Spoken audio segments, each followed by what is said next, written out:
एक समय की बात है जब द्वारका नगरी में भगवान श्री कृष्ण अपने भक्तों के बीच विराजमान थे। चारों ओर समुद्र की लहरें गूंज रही थीं और हवा में यमुना की यादें बसी हुई थीं। उस दिन सभा में कई स्त्रियां और पुरुष बैठे थे जो जीवन के रहस्यों को जानने के लिए उत्सुक थे। एक युवती ने उठकर पूछा, हे माधव, आप कहते हैं कि जीवन में सौभाग्य किस पर निर्भर करता है? विशेषकर स्त्रियों के लिए कौन से गुण उन्हें भाग्यशाली बनाते हैं? श्री कृष्ण मुस्कुराए और बोले, सखी सुनो, मैं 3 ऐसे गुण बताता हूँ जो किसी भी स्त्री को भाग्यशाली बनाते हैं। जो स्त्री इन तीनों गुणों से युक्त होती है वो न केवल स्वयं सुखी रहती है बल्कि अपने परिवार और समाज को भी आलोकित करती है। श्री कृष्ण ने आगे कहा, इन गुणों को समझाने के लिए मैं तुम्हें एक कहानी सुनाता हूँ। ये कहानी ऐसी है जो तुमने पहले कभी नहीं सुनी होगी, क्योंकि ये मेरे हृदय से निकली है, जीवन की अनंत धाराओं से बनी हुई। और फिर उन्होंने कहानी शुरू की। बहुत पुरानी बात है।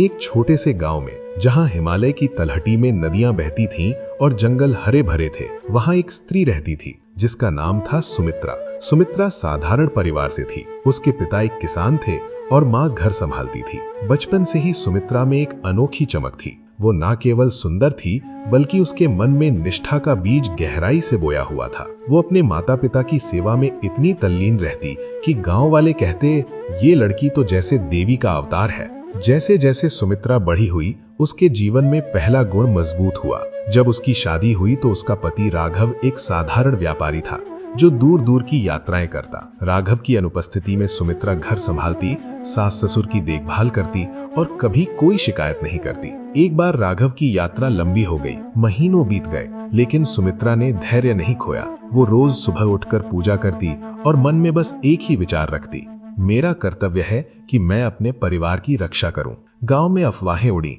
कि राघव शायद कभी नहीं लौटेगा, लेकिन सुमित्रा की निष्ठा अटूट रही। वो कहती, प्रेम अगर सच्चा है तो समय की कोई सीमा नहीं बांध सकती। फिर आया जीवन का दूसरा मोड़, जहां सुमित्रा के दूसरे गुण की परीक्षा हुई। एक वर्ष गांव में भयंकर सूखा पड़ा। नदियां सूख गईं, खेत बंजर हो गए और लोग भूख से तड़पने लगे। सुमित्रा के घर में भी अनाज की कमी हो गई, लेकिन उसने अपना थोड़ा बहुत संग्रह गरीबों में बांट दिया। एक दिन एक बूढ़ी विधवा उसके द्वार पर आई जिसके बच्चे भूख से रो रहे थे। सुमित्रा ने अपनी अंतिम रोटी भी उन्हें दे दी। गांव वाले हैरान थे, तुम खुद भूखी रहोगी? लेकिन सुमित्रा मुस्कुराकर बोली, करुणा से बड़ा कोई धन नहीं। जब हम दूसरों की पीड़ा महसूस करते हैं तो ईश्वर हमारी पीड़ा दूर करता है। उसकी ये दया इतनी गहरी थी कि वो जंगल में जाकर जड़ी बूटियां इकट्ठा करती और बीमारों का इलाज करती। धीरे धीरे गांव के लोग उसे माँ कहने लगे। अब तीसरे गुण की बारी आई। सूखे के बाद गांव में एक दुष्ट जमींदार आया जिसका नाम था कालीराम। वो गांव वालों से जबरन कर वसूलता और गरीबों को सताता।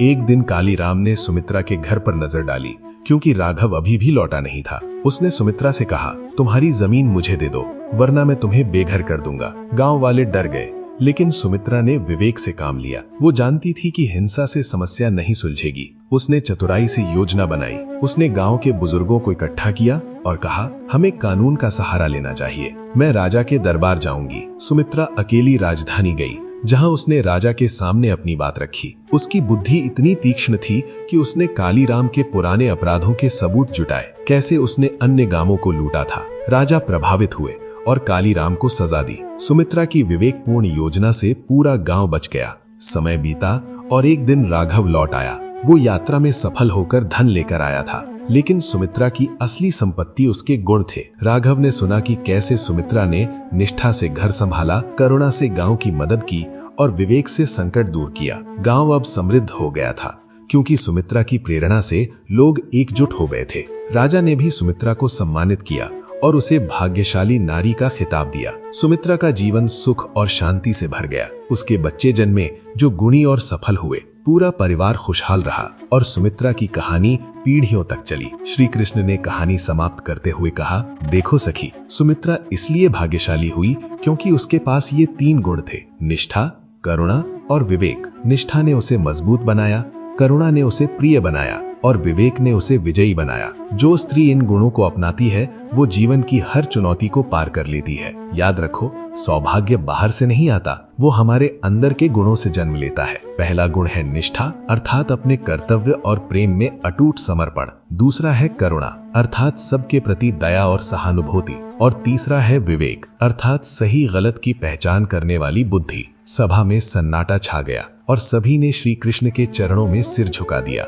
उस दिन से द्वारका की स्त्रियां इन गुणों को अपनाने लगी और उनका जीवन भी सुमित्रा की तरह चमक उठा। ये कहानी ऐसी है जो हर बार नई लगती है, क्योंकि इसमें जीवन का सार छिपा है। अगर ये कहानी आपको पसंद आती है तो कमेंट में जय श्री कृष्ण जरूर लिखें और साथ ही हमारे चैनल को लाइक, शेयर और सब्सक्राइब करना ना भूलें। तो मिलते हैं नेक्स्ट वीडियो में, तब तक के लिए नमस्कार।